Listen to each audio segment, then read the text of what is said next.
Hey everyone, Taylor here. So this is the first update since we finished the Kickstarter campaign. And as you can see, it's kind of different to how we've been doing lately. And to be honest, I'm a bit nervous and excited at the same time because I'm not really used to doing this kind of presentations, but there's a lot of stuff to talk about. So yeah, a new format. We're gonna be trying this, and I would appreciate if you guys give us feedback. If you like this kind of presentation or you prefer shorter videos, yep, just give me your thoughts on it. Okay, so yeah, 3rd February update, new format, as I said. So the idea is that we're going to be updating you approximately twice per month, and the idea is to basically do it in video format. We're also going to be releasing articles, but this is going to be the main idea, and this is a test. So as I said, please tell us what you think about it. Okay, so the goal of these updates is that, of course, inform you about how the manufacturer is going, but also to give you information about our processes, and also kind of, I'm the guy always talking to you, but I would love that you guys also have more contact with Manel, Matt, Campa, the guys that are behind the Dygma Raise. Yeah, also so you have more information behind our decision making, and also something that I think that many Kickstarter campaigns don't really touch in their updates is business, and business is as critical as development. So I would also like to update you on the business side. Okay, so first thing, so the Indiegogo campaign. So probably you already know that we've created an Indiegogo campaign, and this is basically the follow-up of the Kickstarter campaign. The discounts are not as good as during the Kickstarter, but still you can get your race with a 10% discount, 2 races with 20% discount, and 5 races with 30% discount. And we've been working, actually, we've reworked the campaign. So let's say, we've simplified, and also we've make it look beautiful, at least cooler. So if you haven't checked it, yeah, you have here the link. Check it, and of course, if you have some feedback, it's always super welcome. Okay, Backerkit. So Backerkit is a service which provides more powerful surveys and allows backers to pledge even after the campaign has ended. Okay, so the thing is, like, Kickstarter allows you, has an option to send surveys to the backers after the campaign has ended. So this way, you can get all the information needed for the pledges. What Backerkit does is the same, but it's much more powerful. So the service is something that we should have already sent you, but we are working on it. And the special thing that we're working on is that we want you to have the option to buy extra keycaps, extra switches, and any extra thing that you could buy. So, for example, let's say that during the Kickstarter campaign, you bought a keyboard, okay? You bought a race and you want it white. But what about if now you change your mind and you actually want 2 races? You can actually upgrade your pledge. You can get 1 white and you can get 1 black, and you can even buy extra keycaps, extra switches, and so on. So yeah, we're working on preparing all this stuff. So you can, if you want, you can upgrade your pledge, or you can change it. Something really cool about Backerkit too is that if you had any issues paying the race through Kickstarter, Backerkit has an option, so you can do this pledge again. So in this case, we have you covered too. So yeah, we are working on it, and I hope that soon we can send these surveys and you have these options to upgrade or change your pledges. Okay, big thing. So this is the team. I'm at the left side. Then it's Manel, is the product manager. Then we have Jose Miguel Espinar, that actually we call him Campa, and he's our marketing and sales expert. And then Matt basically is the expert in everything related to tech. So software, firmware, hardware. Yeah, he's just the maker, the hacker, the guy that knows all this stuff. So Manel went to China, to Shenzhen, I think it was 2 weeks ago, more or less, and he spent there 10 days. And it's been an insane trip. He's been working like non-stop every day. And he came back to Valencia, and we had a meeting that basically the 4 of us were together talking about all that happened in Shenzhen, also all the challenges that we are going to be facing. How we're working right now in the company is that Campa and I are more focused on the sales and marketing side, and Manel and Matt are more focusing on the product development. And this is because I was more focused on the product development at the beginning, where it was the design phase. But now we're entering into manufacturing, so the design there's really few modifications on design that we're working on, and this is basically all process towards manufacturing. Okay, so moving into the challenges. So the Huble 2.0. So the Huble is basically the name that we gave to the cable. It's a hub and a cable, so we call it Huble. there's not more to it. But the thing is that the Huble, it's special in the way that actually I have here a Huble of a white race. So this is the Huble of one of the prototypes. So you have both cables, both sides of the cable, okay? And then you have this little box, and then you plug it to your computer. So this little box is what we call the Huble. And here is the microprocessor of the keyboard. So what this allows, it has multiple benefits. So the first thing is that you can unplug any of both sides, and the other will still work. And this could happen too if you had two chips, one chip in every side, but this will raise the manufacturing costs. More cool stuff about this is that you could upgrade this little box. So you could upgrade the cable, and you will have a, let's say, stronger processor, for example. So it gives us options towards the future on the upgrading side. Also about this is that something that split keyboards, an issue of split keyboards is that you need a cable that connects one side to the other side and a cable that connects the keyboard to the computer. But then with this setup, if let's say you disconnect this side, if you disconnect the one that is connected to the computer, you cannot use the other side. And at the same time, you have two cables that are kind of in the middle. So this is the idea that we had with the Huble. Have one cable that has everything integrated in it that allows both sides to be disconnected or that are detached. I don't know if even I'm not even sure if this is proper English, but yeah, you know what I mean. But the thing is, like during the Kickstarter campaign, we had no positive feedback on the magnetic cables side. So something that you can see is that the cables are actually magnetic. You can see that both are connecting. This just plugs in Raise, right? So there was no positive feedback on this. And actually the comments of our backers were more like, why is this not USB-C? What happens if the cable breaks? Can I replace it? How could I be able to replace it? What's the width that you can open you can split both sides? What about if I want to split it further away? How I'm gonna do it? So we've been thinking about all of this stuff, and we've come with a new kind of a second version, okay? And the second version would be this design, okay? So this, of course, is just a 3D design. We've already 3D printed this design, and we've been checking the dimensions and all this, but it's on the works.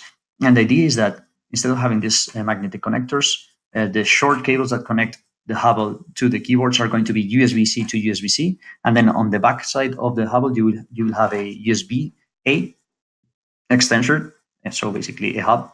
And then you will have USB-C connecting to the computer.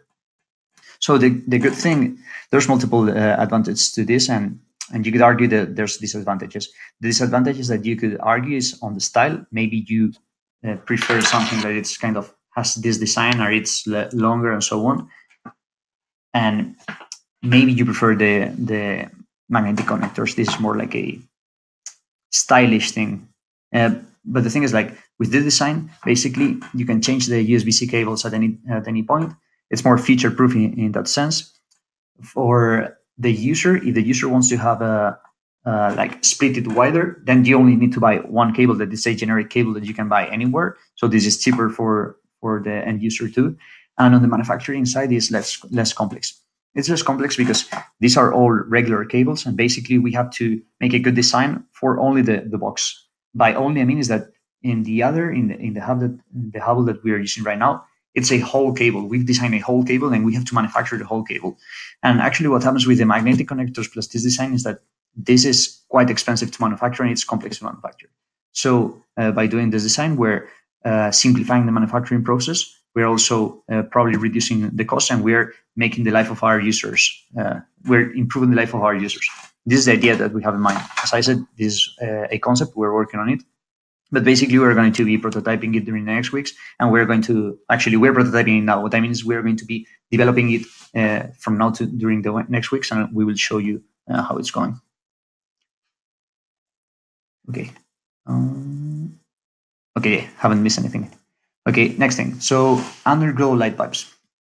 Okay, so the context of the problem. Yeah, just in case. So I have here a prototype. The Underglow is the light that glows on the bottom side. So the context of the problem is that what happens is that right now, yeah, I'm going to use this as an example. Okay, so right now the LEDs here you have the PCB, so the LEDs are pointing downwards. Okay, what happens is that here there's more distance than here. Okay, so the light is shining to the plastic plate, and what happens is that there are hotspots. A hotspot is basically where the LED is, and there's brighter. You can see the brighter side of the LED, and then you will have like a more light, shadow, more light, shadow, and this is kind of, it's not an even effect all around the underglow. So we designed this prototype that you're seeing here is we've designed this the electronic and all this stuff that is inside, and we're working with the partners in Shenzhen. So we asked the partners in Shenzhen, that basically is a design house, to find a better solution. And actually, they haven't found a better solution. So we are not happy with how it's going. And we actually want the lighting around it to be perfect, that you cannot see hotspots or you cannot see shadows. So right now, what we are doing is that we are doing light pipes. So what we're doing light pipes, we are creating a solution with light pipes. So a light pipe is basically, if you have the LED here pointing downwards, instead of this is the plastic and the LED is shining towards the black plastic, you will get like a light pipe that grabs the end of the LED and then carries the light towards the direction that you want. Okay. So we have the hypothesis that this is possible, that if we use light pipes, we will control 100% of the light, and that if we are able to control 100% of the light, like where it's distributed, then it means that we're going to be basically improving the efficiency. So it will be, the light will be even, and also probably it will be brighter too, because we are not losing light around. We're not wasting the light around. I don't know if this is proper English, but I hope you understand it. So we have this hypothesis, and we've done 2 little tests to validate that this is possible, and actually we validated it. I will also attach a video of Manel explaining this at the end of this. This video will be in an article, and in that article you will have access to this video too, to see what we've been doing. And we're in the talks with experts that are experts in how light works and optical stuff, and from this point we're going to be 3D printing this kind of plastic slate with the light pipes. So yeah, this is on the works too. Next thing, ARM port. So this project started with kind of the firmware is a collaboration with Keyboardio. Keyboardio is a keyboard that was crowdfunding over a year ago, and actually they've developed most of the firmware. We're just helping them. And the thing about this firmware is that it's created for a chip called Atmega 32U4. And the cool thing about this chip is that it's a really hacker-friendly chip. But the bad thing is that because it's a quite old chip, it's expensive, and also it's not that powerful, and it doesn't have that much memory. So the thing is that we are driving a ton of LEDs in Raise, and we want to have many layouts. We want you to be able to set up, let's say, 10 layouts or more layouts. And right now with the Atmega 32U4, what happens is that you can only set up 3 layouts. So we are porting from this Atmega chip to ARM. Okay, ARM. I think I'm not the expert on electronics. Matt is the guy that knows this perfect. But basically, ARM is another technology. It's another kind of chip that it's much newer. We've discovered that it's also Arduino friendly, Arduino and hacker friendly. Basically, it's similar in this case, and that's something positive that we've discovered. And Matt is working in this porting, but he's not an expert on ARM. So what we've done is we've hired a freelancer to help us with the porting. So we started like 2 weeks ago or something like this. We made the decision, and right now we're in the process. So yeah, we're on the works, and Matt has written an article about it that I will link it also in the article of this update. Okay, business. So yeah, as I said at the beginning, a company, even we are developing a product, like the business side is as important as the development. Because if you don't have one of both, basically your business is not going to work. Okay, so sales, something really important to understand about sales that over a year ago I wasn't aware of something so obvious, is that if you create an online shop, you need to be able to drive traffic. By online shop, I mean, if you create a product, you need to be able to drive traffic to that product. It's not like if you open a shop in the street that there's people walking by and then they can see your product. Sorry, on the internet, you have to be able to drive this traffic. Okay, so something really important in driving traffic is that you have to analyze the behavior of that traffic so you can understand what's working and what's not working. So what happens with Kickstarter and Indiegogo is that there's a moment that we cannot analyze that data anymore. It's like a black box. In Kickstarter was when the traffic enters Kickstarter, we don't know what's happening. In Indiegogo, we know what's happening when it's entering, but when they hit the cart, we don't know what's happening anymore. Okay, so we are working on optimizing all our process and learning more about how to drive traffic and analyze this traffic, so we are able to understand the behavior of our potential customers, and we can kind of make our communication clearer, make it like communicating in a way that it's more understandable for our users, and they can see the value of our product. So connected to all this is that we are working on improving our ads. So Manel and Matt are working on the development. Camp and I are working on the marketing, business, and all this. And a really important part right now is improving our ads. So not only we're able to drive more traffic, but we're able to drive the people that are already interested in the product, or the people that have the profile that would be interested in our product. Okay. Second thing, and very, very big, we are we're preparing to raise the second fundraising round. So like around 8 months ago, we raised some money for the company. Right now, this round, it's not for raise. Like with the Kickstarter money, we have enough to manufacture raise. But the thing is that we want to create an awesome company, and we want to create an awesome company that is able to create awesome products, new products. We want to innovate, and this means that we need to be able to hire people and we need to be able to invest money on development. And the only way of doing it right now is that if we raise another round. So on one side we have, okay, we're going to be developing and manufacturing raise, and we're going to be putting it into the market. But on the other side, like the money of the Kickstarter is for this, but on the other side, we want to get more money to be able to grow our company and be able to create more products, more awesome products. Okay, communication improvement. Okay, so from my point of view, our communication during the Kickstarter in general hasn't been that good. And the reason behind it is because I've been in charge of the communication. And what I mean is that I'm not an expert in communication. I've done my best on answering every comment that I find or that we receive in Facebook, in Kickstarter, in Twitter, everywhere, right? And I've been doing my best on creating content and writing the articles and making a kind of an interesting Kickstarter page and trying to communicate with you guys. But as I said, I'm not an expert, and I feel that we could be doing it so much better.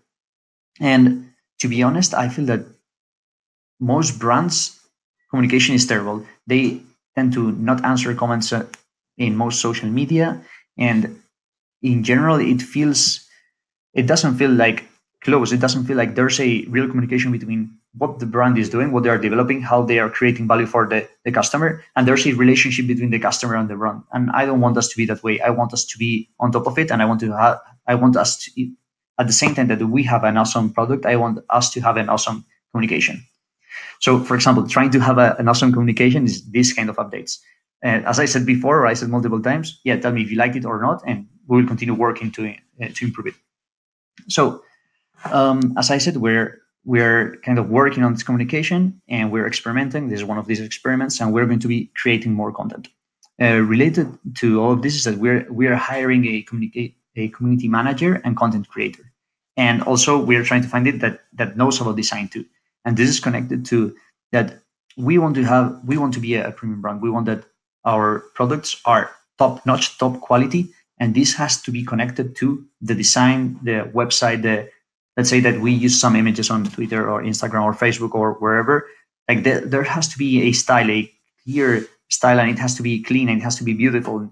And right now, that's not happening. And that's not happening because I'm in charge on it, and I'm not an expert on it. Of course, again, I'm doing my best, but yeah, I'm not the expert. So we're looking to improve our communication, and we're looking to improve our design, our outlook, how people can perceive us. Like we're trying to improve our communication, and basically our image is connected to our communication. So we're looking to hire this community manager and content creator. Okay, so next steps, basically development. So Chinese New Year is during February. So basically, China stops for during February. We cannot manufacture anything during February. So our goal is to have the Huble, the light pipes, the inner joints, and the palm pads, everything related to it finished. The inner joint is the connection between both sides of the race, and we have good prototypes, but I'm not happy enough. We don't have a solution that we say, okay, this solution is perfect. And as I said, we want to build a premium product that you get it out of the box and you say, well, this is just the best keyboard I've ever seen. Okay. And right now, I don't have this feeling with the inner joint. I think we have to improve it. And with the palm pads, we have something similar. I'm not happy enough with it. So during February, we have to solve this. And the arm port, we don't have to finish it during February, but we have to be on top of it and we have to continue working on it to make sure that let's say in 2-3 months the arm board is completely finished, and then we are on top of the development of the configuration software, so when you guys receive the keyboards, everything is perfect. Okay, on business side, as I said, communication improvement. So we're hiring a community manager and content creator. By the way, we haven't hired yet, so if you're one of these person that can fit the role, please contact us. Okay, and we are going to be experimenting with more content and different kinds of content, like the content that like this video that I'm creating right now. And we're working on driving more traffic and experimenting with our ads. And super important, we are preparing now the second fundraising round. So yeah, I hope that you like this update. It's kind of long and it's not exactly the same format as I've been using before. It was like a 2-minute video that I was looking to the camera and just giving you an update. This is more detailed and there's more information. And we are touching development and we're touching marketing and communication and many areas that the business has. So please tell me, what do you think about this update? Do you like it? Would you like it different? To be honest, in Dygma, we love feedback. We don't mind getting criticized or anything because we know that we're a startup, we're a young company, we're learning nonstop. As I said, I've been in charge of communication and art design and so on, and I know that it's not good enough. The same with communication. So if you give us ideas, we will be able to implement it. The same way that we've listened with the Huble, that we've received different comments, different feedback during the Kickstarter campaign, and we're trying to design something and showing it to you. The same thing with communication or videos or anything. So yeah, please give us feedback on how this video is, if you like it or not. And in around 2 weeks, we will have another update. And depending on your feedback, the format will be different or it will be the same. Okay, thank you very much and talk to you soon.